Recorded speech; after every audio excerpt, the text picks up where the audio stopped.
The amount of drownings this summer have been quite high. It's unusually high, I would say.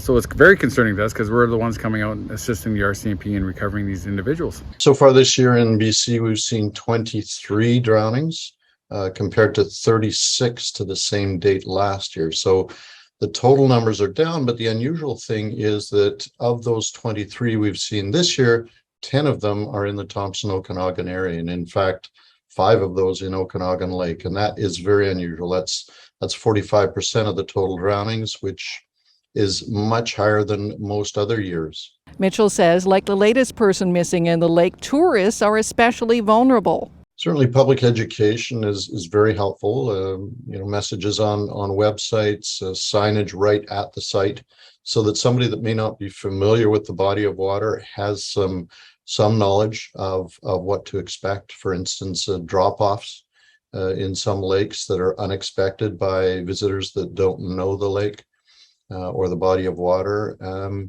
Also currents. A number of drownings this year have also been the result of attempted rescues. Now, whether it's rescue of a dog or another human being, we are seeing people jump into the water just on instinct to make that rescue and then getting in trouble themselves. In many cases, they've saved a life, but it takes their own life. So I think that education on the body of water you're going into, also not answering to that instinct to jump into the water right away, maybe reaching for someone or throwing something to them, or just making sure you're safe before you go into the water. The Canadian Red Cross announced earlier this year that it is ending its long-running swimming lessons and handing the reins over to the Lifesaving Society. Mitchell notes that they do have specific training programs for swimming in lakes, which pose many different challenges than in a pool.